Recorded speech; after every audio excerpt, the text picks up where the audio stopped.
멘토링 코리아라고 하는 그런 기관에서 보내준 그 이메일을 보니까 이번에 구글이 얼마나 많은 이익을 얻었는지 이렇게 간단하게 소개를 했어요. 인공지능 그간 투자액이 33조 정도 되고요. 구글이 딥마인드라는 회사를 인수했죠. 그리고 그 창립자가 지금도 일을 하고 있잖아요. 인수자금이 6천억 정도 되죠. 6천억 정도. 근데 근본대의 경비를 사용한 건 200만 달러밖에 안 됩니다. 상금 100만 달러, 경비 100만 달러.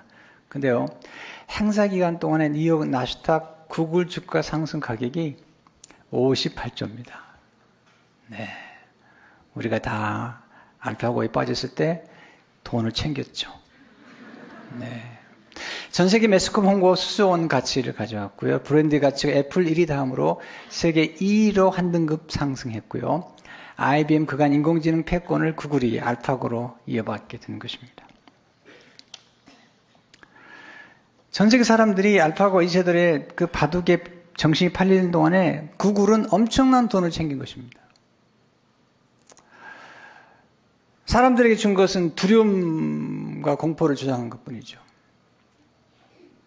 물론 앞으로 인공지능이나 또는 알파고나 이런 것들에 대해서 우리가 무시할 수 없는 영역인 것은 사실이고 우리가 정신을 차리고 지켜봐야 되지만 그러나 알파고가 죽은 사람을 살릴 수가 없고 생명을 살릴 수도 없는 것이고 우리가 깊은 감정을 터치할 수는 없는 거잖아요. 예수님의 부활의 드라마, 십자가의 죽으심과 부활의 드라마는 전 인류를 유익하게 만들고 지금 우리 삶 가운데 우리로 하여금 부활의 소망과 영원한 소망을 갖도록 도와준 이 사건은 엄청난 역전의 드라마일 뿐만 아니라 예수님은 고난을 받으셨지만 우리 모두에게는 유익을 가져온 축복이잖아요. 알파고의 이 게임 하나로 구글은 엄청난 유익을 얻었지만 우리들에게 특별한 유익을 준 건 없는 거잖아요. 근데 예수님의 십자가 사건은 전 인류에게 희망을 주고 지금도 계속해서 주님의 이런 놀라운 능력들이 나타나고 있다는 거죠. 이 부활의 승리는 뭘 의미할까? 어떤 승리일까? 첫째로 부활의 승리는 말씀의 승리라는 거죠. 하나님 말씀의 놀라운 승리. 고린도서 15장 3절 4절을 보게 되면 내가 받은 것을 먼저 너에게 전하였느니 이는 성경대로 그리스도께서 우리 죄를 위하여 죽으시고 장사지는 바 되셨다가 성경대로 사흘 만에 다시 살아나셨다. 하나님의 말씀의 능력을 보여준 예수님은 말씀을 따라 사셨고 그리고 말씀대로 십자가에 죽으셨어요. 그리고 말씀대로 부활하셨어요. 주님은 성경을 읽으셨고 암송하셨고 그리고 기억하셨어요. 십자가에 돌아가실 때 예수님께서 하신 말씀들은 성경, 구약에 나와 있는 예수님에 관한 성경을 그냥 암송하신 거죠. 우리는 성경 암송을 귀히 여겨야 됩니다. 예수님께서 마태복음 4장에서 마귀를 물리칠 때도 항상 기록하실 때 그 성경을 암송하심으로 마귀를 물리쳤고 그리고 주님 십자가 돌아가실 때도 성경을 암송하시면서 돌아가신 거죠.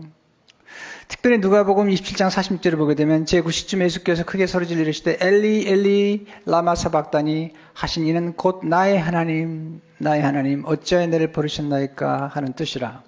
이 말씀은 시편 21편 1절을 암송하신 거예요. 내 하나님이여 내 하나님이 어찌 나를 버리셨나이까 어찌 나를 멀리하여 돕지 아니하시오며 내 신음소리를 듣지 아니하시나이까. 십자가 사건은 구약의 말씀이 그대로 이루어진 사건, 시편 22편의 사건뿐만 아니라 부활의 사건은 시편 16편에 나오는 그 다윗의 시 가운데 놀라운 예언들이 이루어지고 있는 거죠. 시편 22편이 십자가 돌아가신 예수 그리스도의 모습이라면 시편 23편은 우리의 삶의 목자가 되신 예수 그리스도의 모습이라면 시편 24편은 전쟁에서 승리하신 영광의 문으로 들어오신 예수 그리스도의 모습을 보여주고 있죠. 성경 전체는 예수 그리스도에 관해서 이야기를 하고 예수님께서 십자가에 죽으시고 부활하실 것을 말씀하셨죠. 그것도 자주 말씀하셨어요. 제일 먼저 말씀하신 것은 교회에 관한 약속을 주시면서 마태복음 16장 21절에서 말씀하셨죠. 이때부터 예수 그리스도께서 자기가 예루살렘에 올라가 장로들과 대제사장들과 서기관들에게 많은 고난을 받고 죽임을 당하고 끝난 게 아닙니다. 제3일에 살아날 것을 제자들에게 비로소 나타내시니 계속 말씀하신 거잖아요. 마태복음 17장 22, 23절을 보게 되면 갈릴리에 모일 때 예수님께서 갈릴리에서 말씀하셨다는 거죠. 예수께서 제자들에게 이르시되 인자가 장차 사람들의 손에 넘겨져 죽임을 당하고 제3일에 살아나리라 하시니 제자들이 매우 근심하더라. 주님께서 가이사랴 빌립보 지방에서 말씀하시고 갈릴리에서 말씀하셨는데 예수님께 십자가에 죽으신 것은 제자들과 여인들이 기억했는데 예수님 십자가에서 죽으시고 부활하실 것은 잊어버리고 있었던 거죠. 여인들이 예수님께 찾아왔을 때 예수님이 부활하실 거라고 생각하지 않았어요. 예수님의 시신을 그냥 수습하고 예수님의 시신에 향품을 바르러 온 거죠. 예수님 안 계신 거죠. 그때 천사들이 나타나서 여인들에게 왜 기억하지 못하느냐? 왜 기억하지 못하느냐? Remember what he told you. 너에게 많은 것을 기억하라는 거죠. 누가 보면 24장 4절 6절을 보니까 이로 인하여 근심할 때에 문득 찬란한 옷을 입은 두 사람이 곁에 섰는지라. 천사들이죠. 여자들이 두려워 얼굴을 땅에 대니 두 사람이 이르되 어찌하여 살아있는 자를 죽은 자 가운데서 찾느냐. 여기 계시지 않고 살아나셨느니라. 놀라운 소식이죠. 갈릴리에 계실 때 너에게 어떻게 말씀하셨는지를 기억하라. Remember how he told you.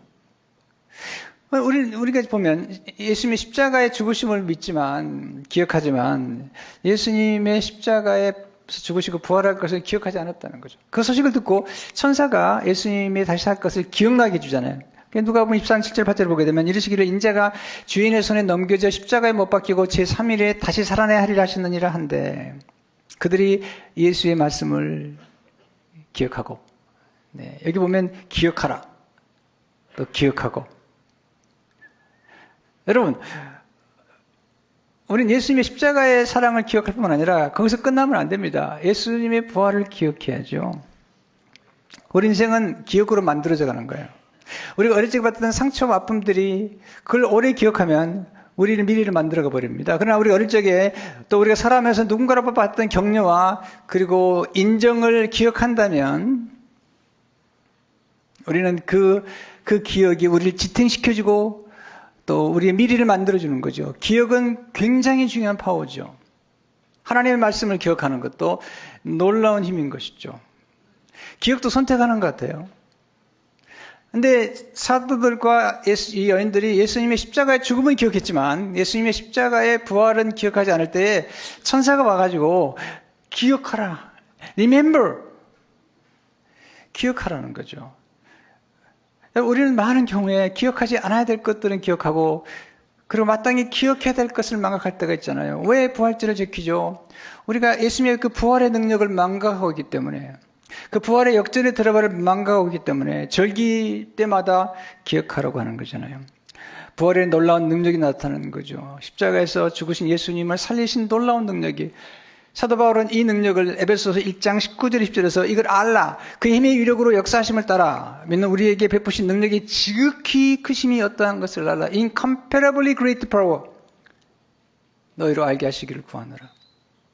그의 능력이 그리스도 안에서 역사하사 죽은 자들 가운데서 다시 살리시고 하늘에 자기의 오른편에 앉히사 지금도 그 능력이 역사하고 있다는 거죠. 우리 안에서 역사하고 있다는 거죠. 지금도 수많은 그리스도인의 삶 가운데 역사하고 있다는 거예요. 두 번째 부활의 승리는 믿음의 승리죠. 예수님은 부활을 믿으셨어요. 예수님은 성경에 나타난 예수님에 관한 모든 말씀 믿으셨고 예수님은 십자가의 죽으심뿐만 아니라 부활도 믿으셨던 거죠. 그래서 십자가의 죽음 앞에서도 앞에 있는 기쁨을 바라보면서 십자가를 견디셨다는 거죠. 히브리 12장 2절을 보니까 믿음의 주여 또 온전케 하신 이인 예수를 바라보자. 그런 그 앞에 있는 기쁨을 위하여 이게 부활이잖아요. 십자가를 참으사 부끄러움을 개치 아니하시더니 하나님 보좌 우편에 앉으셨느니라. 여러분 우리는 부활을 믿는 사람들이죠. 우리가 복음을 믿죠. 복음이 뭐죠? 복음 믿으라는 거죠. 만약에 복음 믿지 않으면 우리의 믿음이 헛되다는 거죠. 오늘 본문 고린도서 15장 1절 2절을 보게 되면 형제들아 내가 너에게 전한 복음을 너에게 알게 하노니 이는 너희가 받은 것이 이게 보세요. 복음을 너희가 알게 하노니 이는 너희가 받은 것이 또 그 가운데 선 것이라. 너희가 만일 내가 전한 그 말을 굳게 지키고 헛되이 믿지 아니하였으면 그로 말미암아 구원을 받으리라. 자, 여기서 우리가 그 말이라는 것은 복음인데요. 복음이 뭐죠? 사도 바울은 복음을 아주 증거를 열심히 한 분이죠. 로마서 보면 복음은 그리스도라는 거죠. 우리가 무엇을 믿고 무엇을 고백할 때 구원을 받는 거죠. 여러분, 소원만 가지고 구원받는 게 아니에요. 나 천국 가면 좋겠어요. 나도 좀 천국 좀 가면 좋겠어요. 그런 의심만 가지고 우리가 구원받는 게 아니죠. 믿음으로 가는 것인데 무엇을 믿어야 되는가? 로마서 10장 9절 10절을 보시면 내가 만일 내 입으로 예수를 주로 신하여 또 하나님께서 그를 죽은 자 가운데서 살리신 것을, 이게 믿음의 내용이에요. 아무거나 믿는 게 아닙니다. 그를 죽은 자 가운데 살리신 것을 내 마음 믿으면 구원을 받으리라. 사람의 마음으로 믿어 의에 이르고 입으로 시인하여 구원에 이르느니라. 우리에게 구원에 이르는 믿음은 십자가의 죽음과 부활을 믿는 믿음이죠. 예수님의 부활은 그냥 부활이 아닙니다. 예수님이 부활하실 때 그 몸은 불멸의 몸이었어요. 분명히 예수님이 눈에 보였어요. 그런데 예수님 음식도 드셨어요. 근데 시간과 공간을 초월하셨어요. 하늘로 올라가실 때 구름을 타고 올라가셨어요. 우리가 예수 믿고 나서 언젠가 우리가 죽고 또 예수 모실 때 부활할 텐데 그 부활의 몸은 불멸의 몸이라는 거예요. 이것은 모든 걸 초월하는 몸이라는 거죠. 그 당시 부활을 믿지 않았던 사람들이 있었던 것 같아요. 사도 바울이 부활이 얼마나 중요한가를 증거하기 위해서 고린도서 15장을 썼죠. 그것을 우리는 부활장이라고 말합니다. 고린도서 15장에 보면 왜 부활을 믿어야 되는가? 여러분 집에 가서 자세히 읽어보시면 나오는데 7가지로 그런 앞치기에서 설명하고 있습니다. 첫째로 부활이 없다면 그리스도도 다시 살아나지 못하셨을 것이라는 거죠. 부활은 반드시 있다는 거예요. 두 번째로 부활을 믿지 않는다면 우리의 믿음은 헛것이라는 거죠. 세 번째, 부활이 없다면 우리는 거짓 증인이 되는 거죠. 저도 거짓 증인이 되는 거죠. 부활이 없다면. 네 번째, 부활이 없다면 우리는 여전히 죄 가운데 있게 된다는 거죠. 또한 다섯 번째, 부활이 없다면 모든 사람 가운데 우리가 더욱 불쌍한 사람들이죠. 여러분 주일날 여기 위에 나오셨어요. 놀러 가면 되는데 좀 불쌍해 보이네요. 만약에 부활이 없다면 여러분 수많은 사람 2000년 동안에 수많은 순교자들이 수많은 헌신자들이 나왔잖아요.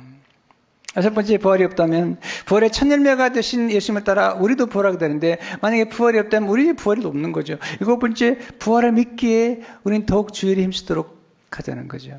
이게 결론입니다. 부활을 쭉 이해한 다음에 왜 우리가 더 수고해야 되는가? 부활을 믿기 때문에. 부활하신 예수님, 다시 오실 예수 믿고 우리도 부활할 걸 알기 때문에 그때는 영광스러운 모습으로 우리가 주님과 함께 상급을 받기 때문이죠. 그래서 고린도서 15장 58절에 오면 그러므로 내 사랑하는 자들아 견실함 흔들지 말고 항상 주일에 더욱 힘쓰는 자들아 이는 너의 수고가 주 안에서 헛되지 않은 줄 압니다.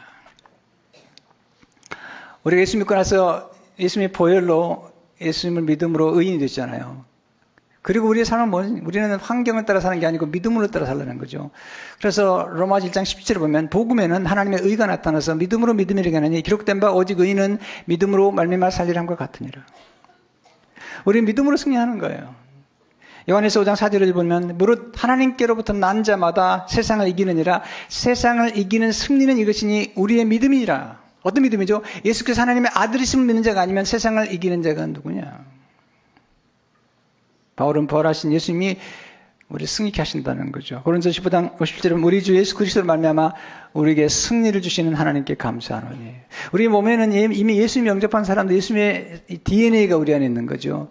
우리가 부모의 DNA가 우리 몸에 남아있는 것처럼 예수 그리스도를 영접하고 하나님의 자녀가 되면 예수 그리스도의 DNA가 우리 안에 있어서 모든 역경과 시련과 고난을 이길 수 있는, 승리할 수 있는 그런 DNA가 있는 것입니다. 세 번째, 부활의 승리는 사랑의 승리라는 거죠. 주님께서 누구를 위해 죽으셨죠? 죄인을 위해 죽으셨어요. 우리 죄를 위해 죽으신 거죠. 오늘 고린도서 15장 3절을 보게 되면 내가 받은 것을 먼저 너에게 전하였느니 이는 성경대로 그리스도께서 우리 죄를 위하여 죽으시고. 아니, 우리 죄를 위해 죽으셨다니까. 하나님이 우리를 사랑하신 대상이 누구냐는 거죠. 여러분, 세상의 사랑은요, 너무 많이 변질되잖아요. 여러분이 세상의 사랑을 믿을 수 있나요? 세상의 사랑은 다 조건부잖아요. 때문에, 돈 있기 때문에, 학력이 좋기 때문에, 가문이 좋기 때문에, 또 직업이 좋기 때문에, 얼굴이 예쁘기 때문에, 여러 가지 조건이 많이 있죠. 또는 만일에 당신이 이렇게 한다면, 만일에. 근데 하나님의 사랑은 다르잖아요. 있는 모습 그대로 사랑하시는 거예요. 있는 모습 그대로 사랑하실 뿐만 아니라 그럼에도 불구하고 사랑하시는 거죠. 그럼에도 불구하고 사랑하는 거죠. 우리의 부족함에도 불구하고 우리를 사랑하시는 거죠. 사도 바울은 이걸 깨달은 거죠. 하나님이 우리를 사랑하는 때가 언제냐는 거죠. 우리가 깨끗하고 윤리적으로 도덕적으로 깨끗하고 문제가 없고 그래서 우리를 사랑하신 게 아니라는 거죠. 우리가 좀 경건하고 우리가 좀 성숙하고 그래서 사랑하는 게 아니라 우리를 하나님이 사랑하는 시제에 대해서 얘기하면서 로마서 보면 놀라운 말씀을 전해주죠. 예수님 우리가 연약할 때 경건치 않은 때에 우리를 사랑하셨다는 거죠. 로마서 5장을 보면 우리가 아직 연약할 때에 기약대로 그리스도께서 경건하지 않은 자를 위하여 죽으셨도다. 우리 경건하지 않잖아요. 경건하지 않았잖아요. 연약하다는 말은 미숙하다는 얘기예요. 또 예수님 우리가 죄인 되었을 때 우리를 사랑하셨다는 거죠. 로마서 5장 7절 8절을 보게 되면 의인을 위하여 죽는 자가 쉽지 않고 선인을 위하여 온감히 죽는 자가 혹있거니와 우리가 아직 죄인 되었을 때 그리스도께서 우리를 위하여 죽으심으로 하나님께서 우리에 대한 자기의 사랑을 확증하셨느니라. 확증이란 말이 여기 보면 demonstrate 했다는 거죠.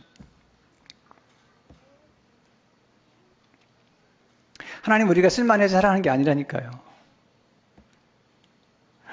예수님 우리가 원수 되었을 때 우리를 사랑하셨다. 원수 되었을 때.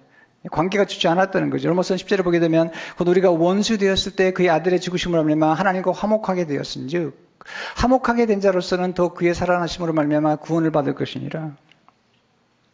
여러분 십자가의 사랑 부활의 사건은 스캔들입니다. 하나님의 스캔들이라는 거죠. 그래서 유대인들은 이 십자가를 거리끼는 것이라. 고린도서 1장 23절을 보게 되면 우리는 십자가에 못 박힌 그리스도를 전하니 유대인에게는 거리끼는 것이요 이방인에게는 미련한 것이로 거리끼는란 말이 헬라에는 스칸달론입니다. 스칸달. 거리낀다는 스칸달. 여기서 스캔들이 나오고 스캔들.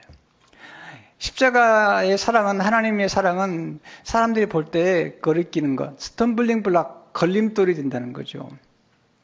여러분 예수님 오셔서 이 땅에 오셔서 한 사랑 보면 전부 스캔들입니다. 네. 가늠 현재 붙잡힌 여인을 돌봐주셨어요. 남편을 5이나 데리고 살았던 여자를 돌봐주셨어요. 막달라 마리아 귀신 들렸어요. 네. 7 귀신 들렸어요.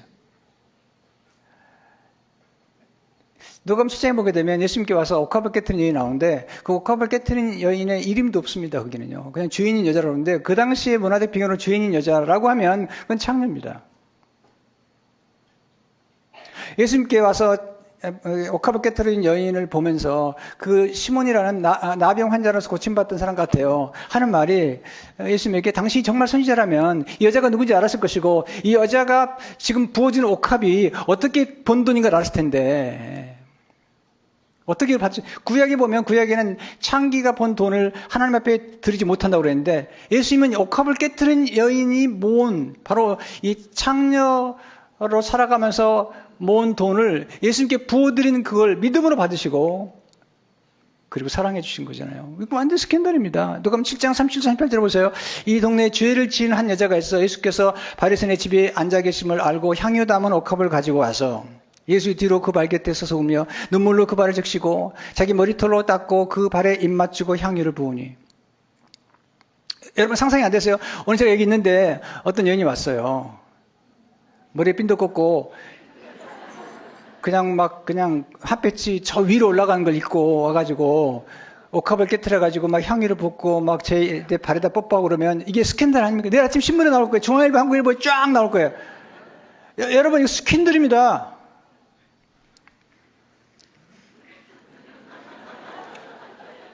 막달라 마리아의 모습 보세요. 누가복음 8장에 되면 또한 악기를 쫓아내심과 병고침을 받은 어떤 여자들 곧 7 귀신이 나간 자 막달라인이라 하는 마리아와 막달라 마리아. 7 귀신이 나갔습니다. 여러분 그 당시 귀신 들다는 것은 더러운 귀신, 음란한 귀신이라고 얘기하고 악한 귀신이었는데 이 여인이 나중에 보면요 놀라운 인생의 드라마를 경험하는 거죠. 예수님 만나가지고 변화되고요.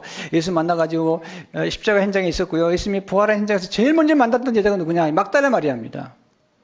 사람들이 손가락 찌르는 여자입니다. 누구나 다 아는 여자입니다.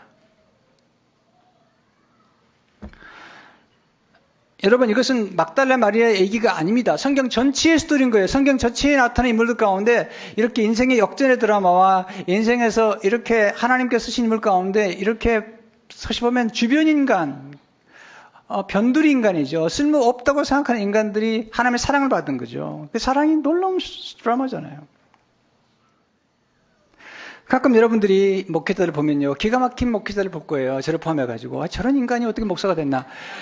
여러분, 저런 인간을 선택해서 하나님께서 역사하시는 거예요. 이게 하나님의 사랑의 드라마잖아요.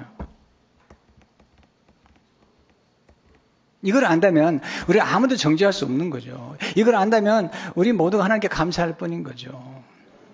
네.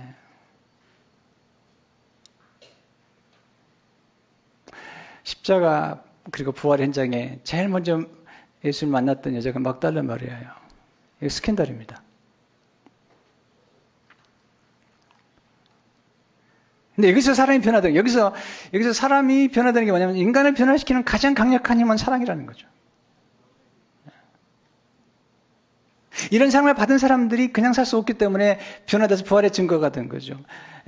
남편 5이나 가졌던 그 사마리아 여인이 가서 사마리아 복음을 증거하잖아요. 사랑은 실패하지 않습니다. 고린도서 13장 8절을 보니까 사랑 언제까지나 떨어지지 아니하되, 이 떨어진다는 말이 실패하지 않는다는 거예요. 사랑은 이기는 거예요. 사랑은 끝까지 승리한다는 거죠. 오래전에 그 모리와 함께한 화요일이라는 그 책이 굉장히 베스트셀러로 알려졌는데, 제가 비행기를 타고 가다 그 책을 본 적이 있는데요. 그 책에서 사랑의 중요성을 그 스승과의 이렇게 얘기를 하는데 상당히 재밌습니다. 제가 읽어드릴게요. 내가 상반됨의 긴장에 대해 말한 적 있던가? 교수님, 너 상반됨의 긴장이요? 인생은 밀고 당기면 연속이네.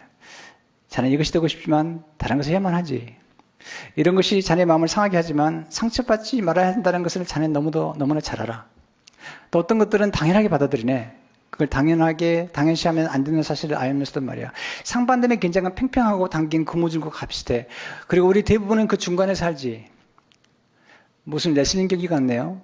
레슬링 경기라. 그래, 인생을 그런 식으로 묘사해도 좋겠지. 교수님 웃음을 터뜨린다. 어느 쪽이 이기나요? 난 어린 학생처럼 묻는다. 그래, 내게 미소 짓는다. 그 주름진 눈과 약간 구분을 하고서 사랑이 이기지. 언제나 사랑이 이긴다네. 네. 사랑이 이기지. 언제나 사랑이 이긴다네. 예수님은 사랑이 모든 걸 이기게 만들었어요.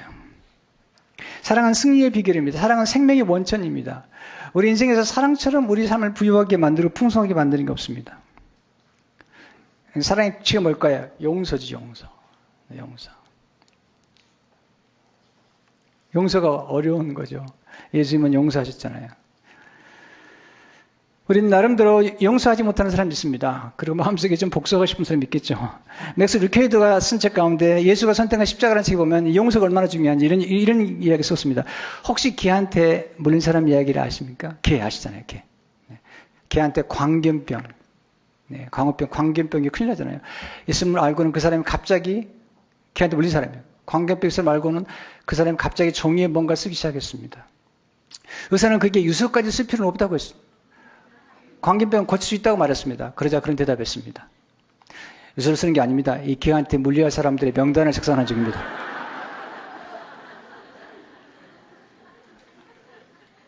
이게 인간이에요. 네.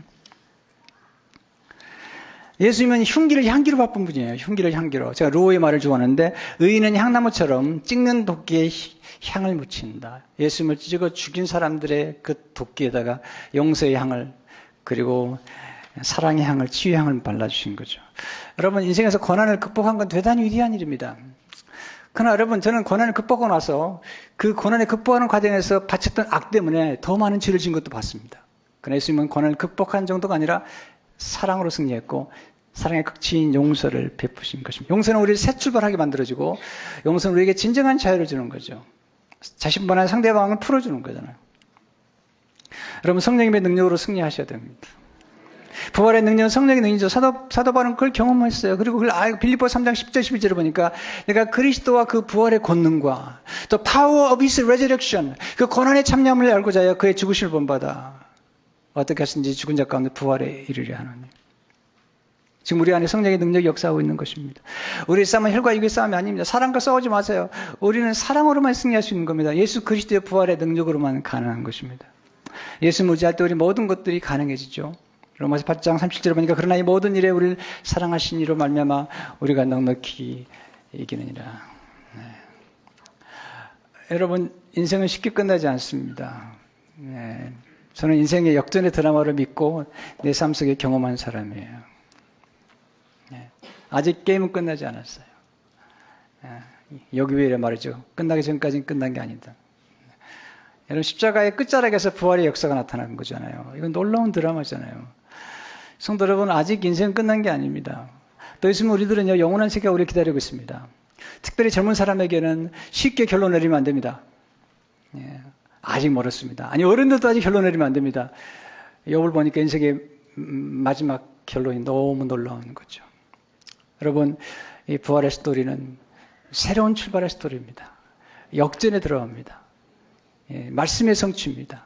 믿음의 능력을 보여준 것이고 사랑의 드라마를 보여준 것입니다. 이 부활의 능력으로 승리하신 여러분 되시기를 축원합니다.